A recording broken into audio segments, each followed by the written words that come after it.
Hello guys, मेरा नाम है सार्थक। आप देख रहे हैं Modex computers and welcome back to another episode of #AskModex। Ask Modex का एपिसोड नंबर 6। आपके सवाल हमारे जवाब, तो ज्यादा टाइम वेस्ट नहीं करते हैं, जल्दी से इस वीडियो को शुरू करते हैं।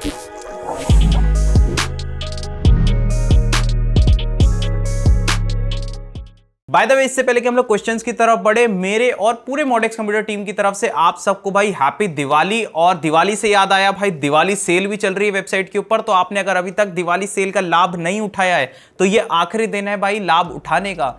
जाओ भाई वेबसाइट के ऊपर, चाहे AMD पीसी बाय करना हो या फिर इंटेल पीसी बाय करना हो, उसको जाओ कॉन्फ़िगर करो, कार्ट के अंदर डालो। कार्ट के अंदर डालने के बाद आपको कूपन कोड अप्लाई करना है, दिवाली सेल कूपन कोड डालते ही बहुत ही बढ़िया सा आपको जो है एक मैसिव डिस्काउंट वहां पर देखने को मिल जाएगा अपने पीसी के ऊपर। जाओ उस कूपन कोड का फायदा उठाओ और अपने पीसी की बुकिंग करो। बाकी वेबसाइट नहीं तो कॉल व्हाट्सएप के थ्रू पीसी बाय करना हो तो जो हमारे नंबर है वो आप सबको यार पता ही है, आपको डिस्क्रिप्शन के अंदर नंबर मिल जाएगा 7011805001। कॉल कर सकते हो, व्हाट्सएप कर सकते हो। दिवाली के दिन भी आप लोगों के लिए भाई खोल के बैठे अपनी दुकान, तो आपको अगर बाय करना हो तो जाकर के बाय कर सकते हो। कमरे भर भर के भाई ऑर्डर्स आए हैं हमारे पास, सही में इतना भयंकर आपका रिस्पॉन्स आया ना दिवाली सेल के ऊपर की भाई क्रेजी। ठीक है, मतलब आई वॉज शॉक्ड कि भाई इतने ज्यादा ऑर्डर्स आ गए हैं। बाकी मैं फोटोज वगैरह भी डाल दूंगा कि भाई कितने सारे भर भर के ऑर्डर्स आए कम्युनिटी पोस्ट के अंदर, तो आप लोग भी देखना भाई, मजे लेना कि भाई कितने सारे ऑर्डर आ गए हैं। बाकी ये वीडियो तो भाई #AskModex के लिए है, तो इसलिए फटाफट से बढ़ते हैं हमारे सवालों की तरफ। सबसे पहले क्वेश्चन हमसे पूछा जसप्रीत सिंह ने, उन्होंने पूछा है कि what is the main difference between HDMI and display port and which one should I use for gaming and editing. इन्होंने पूछा है कि HDMI पोर्ट होता है, डिस्प्ले पोर्ट होता है हमारे ग्राफिक्स कार्ड के पीछे, तो हमें किसको यहाँ पर जो है यूज करना चाहिए। देखो मैं आपको बताता हूँ कि जो डिस्प्ले पोर्ट है और जो HDMI जो ये पोर्ट है, ठीक है, ये जो दोनों ही डिस्प्ले की टेक्नोलॉजी है, ये अलग अलग पर्पसेस के लिए इनिशियली बनाई गई थी। पहले HDMI आपके टीवीज एंड म्यूजिक वगैरह इन सब चीजों के लिए यूज होता था, देन बाद में डिस्प्ले पोर्ट आया था आपका। ठीक है, मेरे हिसाब से 2008-2009 के आसपास में डिस्प्ले पोर्ट को जो इंट्रोड्यूस कराया गया था, और वो स्पेसिफिकली पीसी को मतलब पीसी के लिए बनाया गया था उसको, ताकि हम सिस्टम में अपना यूज कर सके। ठीक है, कंप्यूटर्स में उसको यूज कर सके। और आपको बता देता हूं, इनिशियली HDMI डिस्प्ले पोर्ट से पीछे हुआ करती थी, लेकिन ओवर टाइम अब आज की डेट में HDMI भी इतनी ज्यादा केपेबल है और डिस्प्ले पोर्ट भी इतना ज्यादा केपेबल है कि बहुत ज्यादा डिफरेंस अब दोनों के बीच में रहा नहीं है। अब इनमें भी अलग अलग वर्जन आते हैं, HDMI में अलग वर्जन, डिस्प्ले पोर्ट में शायद अभी मेरे हिसाब से 1.4 आपको देखने को मिलता है, RTX जैसे 4090 है, और डिस्प्ले HDMI 2.1 या फिर 2.2 ऐसे करके मिलता है। अब ये इतने ज्यादा केपेबल हो गए हैं कि भाई आप दोनों में से कुछ भी यूज करो, कोई बहुत ज्यादा फर्क नहीं पड़ता है। बट हाँ, अगर जैसे फॉर एग्जांपल जो अडैप्टिव सिंक है, जो आपका G-Sync टेक्नोलॉजी है, एनवीडिया साफ कहते हैं कि अगर आपको G-Sync यूज करना है तो आप जो है डिस्प्ले पोर्ट का इस्तेमाल करें, आपको तभी जो है G-Sync का फुल बेनिफिट वहां पर देखने को मिलेगा। तो अगर आप गेमिंग वगैरह करना चाहते हो तो डिस्प्ले पोर्ट का यूज करें, बाकी अगर आप कुछ भी काम करना चाहते हो तो दोनों में से कुछ भी यूज करो, ज्यादा कुछ खास फर्क पड़ता नहीं है। अगला क्वेश्चन हमसे पूछा हाइपर गेमिंग ने पूछा है कि in which conditions PSU companies won't provide warranty. अब देखो भाई, ऐसा है मेरे हिसाब से तो PSU कंपनीज आपको वारंटी सिर्फ दो ही केसेस में प्रोवाइड नहीं करेगी, या तो उसके अंदर कोई फिजिकल डैमेज है, उसके जो स्क्रू के ऊपर जो सील लगी होती है, अगर आपने सील ब्रेक कर दी तो उसकी वारंटी वॉइड हो जाएगी। ठीक है, नंबर 1 पॉइंट तो ये है। दूसरी कंडीशन ये हो सकती है कि आपकी PSU अंदर से बर्न हो जाए, तो उस केस में भी वारंटी जो है आपको देखने को नहीं मिलती है। अब इसमें भी कई बार लोग कहते हैं कि भाई हमारी गलती थोड़ी है, आपकी पावर सप्लाई में ही प्रॉब्लम थी जिस वजह से वो बर्न हो गई। बट क्या करे भाई, उनकी उसमें लिखा रहता है कि भाई फिजिकल, क्योंकि फिजिकल डैमेज के अंदर आती है ना कि फिजिकली बर्न हो गई है आपकी पावर सप्लाई अंदर से, या फिर जैसे जो मॉड्यूलर पावर सप्लाईज होती है उसके पीछे जो कनेक्टर्स रहते हैं वो प्लास्टिक के रहते हैं, तो कई बार वो पिघल जाते हैं जिस वजह से उसमें इश्यूज आ जाते हैं, तो उस केस में भी वारंटी नहीं मिलती है। अब जो है वो भाई ऐसा ही है, तो उस केस में वारंटी नहीं मिलती है, तो इसलिए बोलते हैं बढ़िया ब्रांड की पावर सप्लाईज का यूज करें।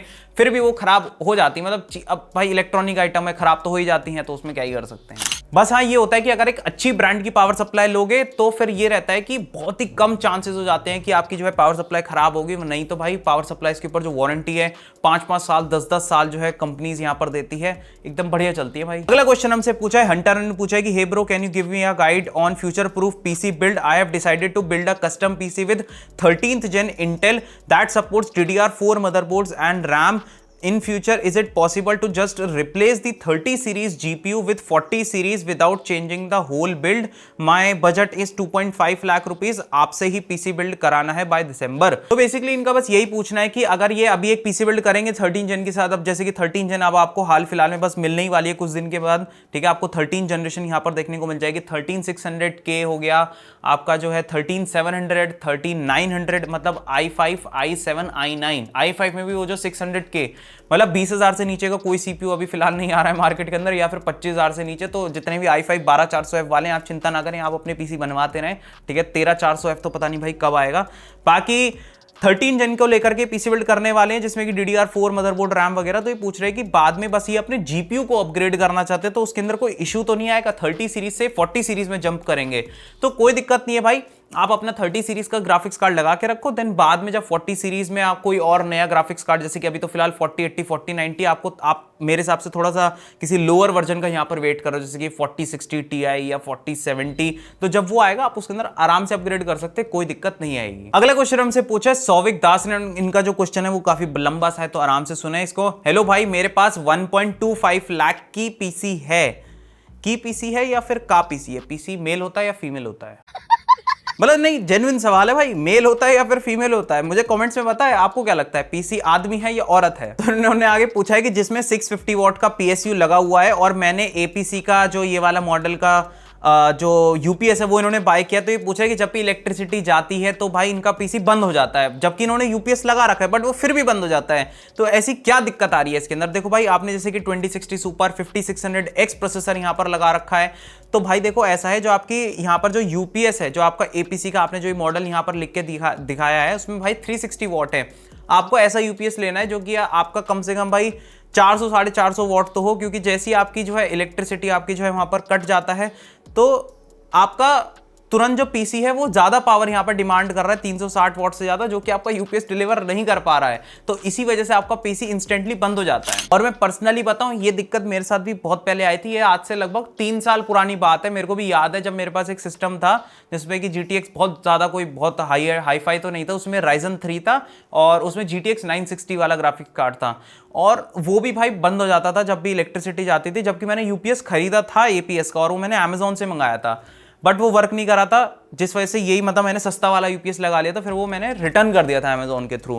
तो आपके साथ भी वही वाली दिक्कत है भाई, आपको यूपीएस इससे बड़ा लगाना पड़ेगा, थोड़े से ज्यादा वॉट वाला लगाना पड़ेगा, जो कि और ज्यादा हैवी सिस्टम को यहां पर हैंडल कर पाए, तभी बात बनेगी। जैसे कि अभी मेरे सामने रखा हुआ है कि वाला यूपीएस जो कि हम अपने एडिटर पीसी के लिए यूज करते हैं, तो इसके अंदर जो है 650 वॉट का हम लोगों ने यूपीएस लगा रखा है, जो कि Amazon से ये भी हमने बाय करा था। ये भी APC का ही है। APC में अलग अलग आते हैं, सस्ते से लेके महंगे तक 3000 के आसपास से शुरू हो जाता है। ये लगभग 8000 का आया था, जो कि 650 वॉट तक का जो लोड है उसको हैंडल कर सकता है ये। अगला क्वेश्चन हमसे पूछा है हसन आसिफ ने। उन्होंने पूछा है कि sir please suggest me what we need to buy currently, not price wise, only performance wise, AMD और Intel, and thanks for ask Modex series. भाई देखो, चाहे कुछ भी हो जाए, आपको जाना है भाई इंटेल के साथ में, और जब से उन्होंने 13th जनरेशन अब यहां पर निकाल दिया, तो चाहे भाई सिंगल कोर परफॉर्मेंस है, मल्टी थ्रेड परफॉर्मेंस है, सब में भाई इंटेल जो है यहां पर आगे निकल रहा है AMD से। तो डेफिनेटली आपको जो है इंटेल के साथ में यहां पर जाना चाहिए। और भले ही आपने कहा है कि आपको प्राइस से फर्क नहीं पड़ता, बट स्टिल फिर भी वो DDR5 DDR4 दोनों प्लेटफॉर्म को यहां पर सपोर्ट करता है, जिस वजह से DDR4 प्लेटफॉर्म के ऊपर एक्चुअली में काफी ज्यादा एक अच्छी वैल्यू फॉर मनी आपको वहां पर देखने को मिल जाती है। तो डेफिनेटली भाई इंटेल 13th जनरेशन इस समय ज्यादा बेटर है। अगला क्वेश्चन हमसे पूछा है विजन ने पूछा है कि you did not answer my first question, so I want to ask you again,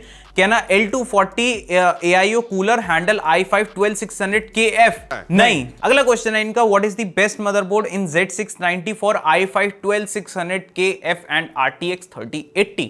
तो जो मदरबोर्ड इनके लिए जो बेस्ट रहेगा मेरे हिसाब से, या तो आप ASUS के ROG Strix B660F gaming wifi के साथ में जा सकते हो, या फिर आप जो है Z690 MSI की तरफ से जो उनका एज वाईफाई आता है उसके साथ में जा सकते हो। दोनों ही काफी बढ़िया है। अगला क्वेश्चन हमसे पूछा है ऋषभ ने। इन्होंने पूछा है कि the question is, I am about to build my first gaming PC and I am very confuse between 2 GPUs that I am combining with Ryzen 5 5600X, या तो ASUS का डुअल RTX 3060 या फिर Zotac का RTX 3060 Twin Edge।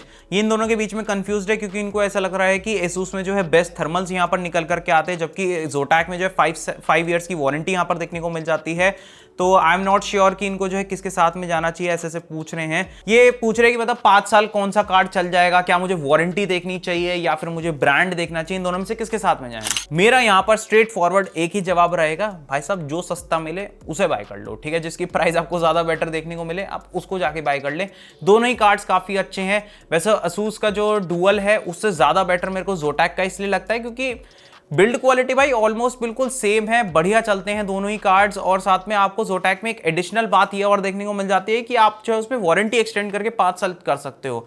और जहां तक मुझे पता है Zotac का बल्कि थोड़ा सस्ता भी आता है उसके मुकाबले Asus के, तो आप Zotac के साथ में जाए, बढ़िया कार्ड है, सर्विस भी काफी अच्छी देखने को मिलती है। Zotac की तरफ से हमने कुछ अपने जो है ग्राफिक्स कार्ड्स आरए में कराए थे, कभी कोई इशू नहीं आया, एकदम बढ़िया तरीके से सब कुछ हो जाता है। अगला क्वेश्चन हमसे पूछा है मेहुल ने, इन्होंने पूछा है कि ग्राफिक्स कार्ड MSI या किसी और ब्रांड का है तो क्या उसकी वारंटी सर्विस सिर्फ उसी कंपनी के ही स्टोर में क्लेम कर सकते हैं या फिर एनवीडिया का कोई स्टोर होता है, मतलब कहां जाना पड़ेगा अगर दिक्कत हुई तो, इफ अगर आपसे लिया तो, या फिर फ्रॉम एनी अदर प्लेस। ये काफी सारे लोगों का क्वेश्चन रहता है कि भाई अगर मैंने कोई ग्राफिक्स कार्ड लिया, उसमें कल को कोई इशू आता है तो मुझे सर्विस कैसे उसकी जो है यहाँ पर मतलब वारंटी कैसे क्लेम करनी होती है। देखो जो वारंटी होती है ना, वो काफी बार जो है या तो ब्रांड खुद से देता है, बट मेजॉरिटी ऑफ द जितने भी ब्रांड्स होते हैं वो थर्ड पार्टी यहाँ पर जो सर्विस के ऊपर रिलाय करते हैं। जैसे कि काइजन इन्फोसर्व करके है, ठीक है, वो काफी सारे ब्रांड्स की वारंटी यहां पर देते हैं, जैसे कि Zotac काइजन पे होता है, गैलेक्स,